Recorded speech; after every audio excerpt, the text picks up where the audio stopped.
welcome to another Crick HQ training session. Today we're going to take you through the process of entering a manual scorecard.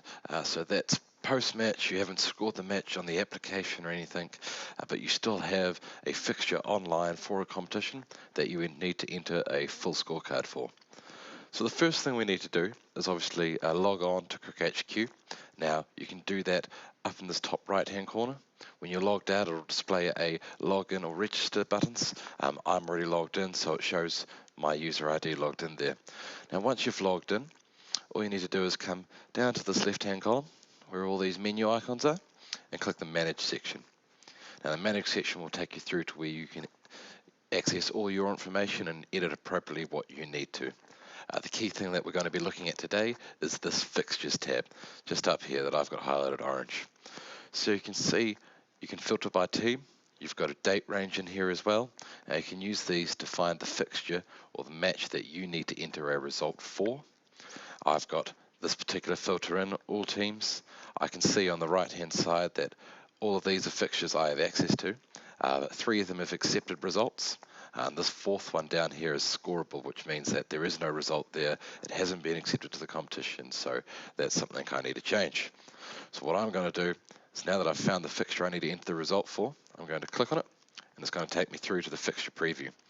Now the fixture preview will have the team names, the club names, where it was played, and if there are any submitted scorecards so far, even if they haven't been accepted, they'll be visible down here. So say the other team might have already entered one, you'll be able to see it there. Now one key thing you can do here is click on these drop downs, and you can see a full list of the players assigned to each team. Now today I'm going to show you how to enter a full scorecard. So this is every bit of detail.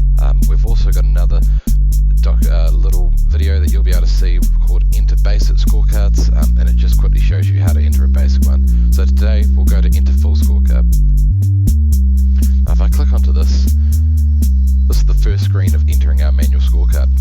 It's already got your club and your team selected. It's got the ground that was for the fixture. It's already got the date entered there and the match type as well. The match type being the rules the match was played by. It could be a custom match type. The competition administrator should have already set that up. So this page you shouldn't have to worry about. Confirm it's all correct and then simply click next. Now once you've clicked next, you'll get a selection of all the players for both teams, etc. I can go into here and see, right, these are all the players for this team.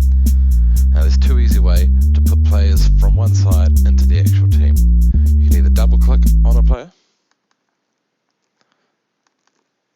or you can click, hold, and drag them across, and then simply drop them once you're in there. Now once you've got them in here, you'll notice that it's got a 1, 2, 3, 4. And if I keep adding, of course that keeps going up.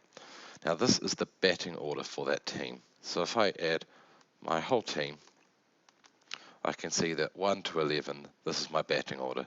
Now if you've got far more players than this, don't worry, we don't limit how many players you're allowed to put in there. We also don't have as fewer players as you're allowed. You can put as many or as few in here as you need to. So now that you've got them in, if it's not the correct batting order, you can rearrange them simply by dragging and dropping. I can click another one, I can drag it, I can drop it until you have the correct batting order. Now this is important because it means you'll have to do less work later on. It'll automatically put the batting order on the scorecard for you. However, if you do make a mistake here, don't worry, you can change it later on when we're further through.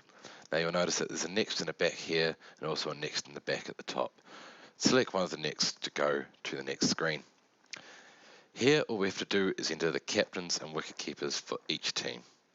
So you can just click on the drop downs, again, all in order. And if I leave these as select player, it doesn't matter. We don't enforce it. It's simply extra information. So the more you put in now, the more you'll get out and your stats breaks down, the better the scorecards will look at the end. So if I click next here, I then get to match, toss, and result. So match, toss, and result is fairly simple. Who won the toss and what did they decide to do? So in this case, we're going to say world leaders 11 won the toss and they elected to field first. Now the match result is exactly what the outcome of the game was. Who won, or did they tie, did they draw, or was the match abandoned? So we're going to say Disney characters 11-1. Then we're going to start the innings. Now here we have a full list, exactly like you would have on a paper scorecard, for the players section, a fall of wickets section, an extras and total section, and the batting section. Now it's very, very simple. This is all in the order that you've selected with your 11 players. If you did mess that up and say Pluto the pup and Mickey Mouse reached around the other way, I can click here and I can switch them. Simple as that. Now to start entering information, you look at your paper scorecard, you come here and you go, right, was he not out, or was he caught, or which wicket type did he get, or was he retired in fact. Now we can go say caught. Here we get the options to select who caught him and who bowled him. However, if I change this to bowled, the caught option goes away as it should. If I change it to run out, I get who ran the player out, and I get options to select assists. Now once I've got that, I can enter in the total amount of runs for this player, the total amount of balls, the numbers of 4s and 6s, there we go, all that information for that one player already entered. I can then say this player was not out, and it won't give me anything. I can then put in their total runs, the balls, and the boundaries as well.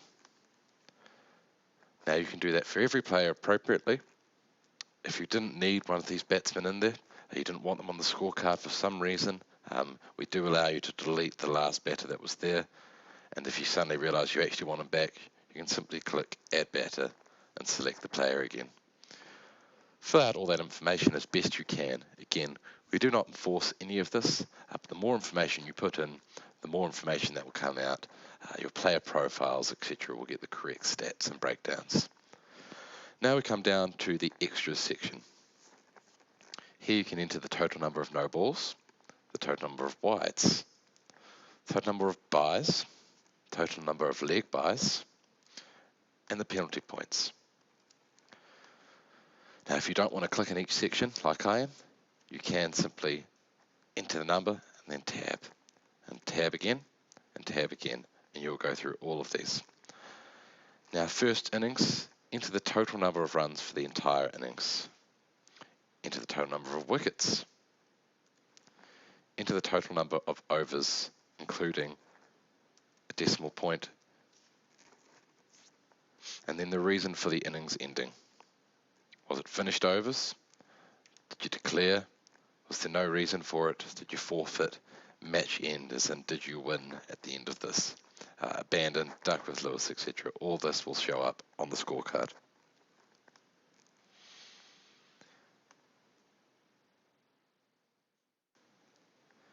Now if I scroll down further, we then get wicket retirement.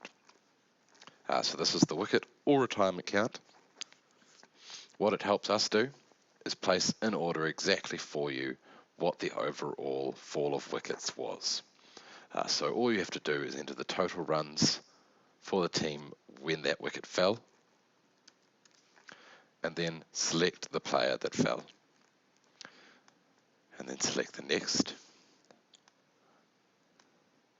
and the next. Now the key part of this especially is when we've recorded 2 players falling at 65. Now normally we wouldn't be able to decide who actually came first because we hadn't recorded information, but because you've done it here, we can then say, well, Pooh Bear was wicket first and then Sneezy Dwarf. Once you've entered in all the information you need to, simply click down to the bottom. If you don't need any of this information, you can press this trash can, last wicket retirement, and get rid of it. However, if you leave it blank and leave it as select player, we won't put that information into the scorecard. It will just disappear. The next one we see is bowlers. So we want to put in all the information for our bowling team. All you have to do is do the same select player, go into the overs, the maidens, the runs, the wickets, wides and no balls, and you can do this for each player. You can add as many bowlers as you need to by clicking the green Add Bowler button, and you can get rid of any you need to by pressing the red Trash Last Bowler button. Once you've filled out as best you can, simply click the next button at the top of the screen or the bottom of the screen to move forward. Now we can do this exactly the same for the second innings. All the same information, but for the second innings. If it was a 3 or 4 innings game, you'll get to enter that again. Once you click next, you become to a submit manual scorecard screen. In here, all you have to do is confirm the submit of the scorecard. If we click this, it'll process. Once it's processed, it'll take you to your submitted scorecard with all the information you need, all the breakdown that we managed to fill in from there. Now obviously I didn't fill in all of my information, so I only see what I filled in. So that stresses the point that the more you put in, the more you will get out of this. But this is all you need to do. Now that you've submitted that scorecard, your competition administrator will be able to see it as a result on the fixture. They will be able to accept it. And as soon as they accept it, your standings tables, or your player profiles, or your statistics will all automatically update. So that's all you need to do to enter a full manual scorecard on the Cricket HQ system. Thanks for watching.